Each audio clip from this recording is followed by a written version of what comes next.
আপু চলো, যে সম্পত্তির জন্য তোমার সাথে এরকম করতে পারে তার সাথে তোমার থাকতে হবে না।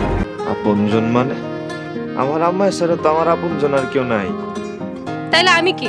হ্যালো ভিউয়ার্স, আসসালামু আলাইকুম। চলে আসলাম আপনাদের জন্য নতুন আরেকটি ভিডিও নিয়ে। আজকের এই ভিডিওতে আমি আপনাদেরকে জানিয়ে দিব ঈগল ওয়েব সিরিজ ইউটিউব চ্যানেলের ধারাবাহিক নাটক কোটিপতির মেয়ে হুজুর জামাই নাটকের শেষ পর্বে কি ঘটেছিল এবং নাটকটির সমাপ্তি কিভাবে হয়েছিল, এইসব কিছু নিয়ে আলোচনা করব আজকের এই ভিডিওতে।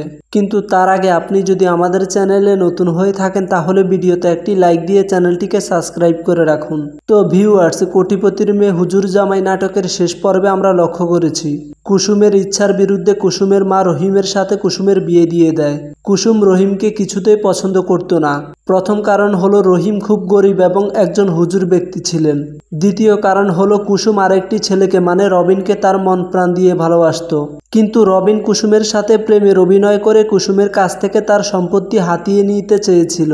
শেষ পর্যন্ত কুসুম যখন রহিমকে রেখে রবিনের কাছে চলে যায়, তখন রবিন কুসুমের কাছ থেকে টাকা পয়সা সোনা গয়না নিয়ে কুসুমকে বিয়ে না করে সেখান থেকে পালিয়ে যায়। কুসুম অসহায় হয়ে বাড়িতে এসে আবারও রহিমের সাথে খারাপ আচরণ করে। এদিকে কুসুমের মা তার সকল সম্পত্তি কুসুমের দুই বোনকে না দিয়ে কুসুম আর রহিমের নামে লিখে দিয়েছে। এই কথা শুনে কুসুমের দুই দুলাভাই তার বোনদের উপর অনেক নির্যাতন করে। এদিকে দিন দিন রহিমের সাথে কুসুমের আচরণ খারাপ হতে থাকে।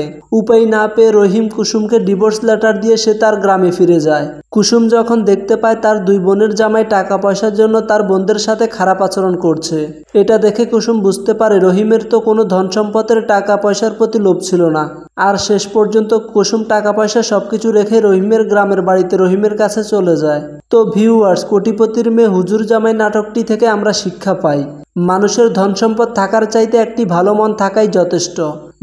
মানুষ হিসেবে একে অপরকে ভালোবাসতে পারলে টাকা পয়সার কোনো প্রয়োজন হয় না। তো ভিউয়ার্স, আমার মতো কার কাছে কোটিপতির মেয়ে হুজুর জামাই নাটকটি ভালো লেগেছে কমেন্টে অবশ্যই জানাবেন।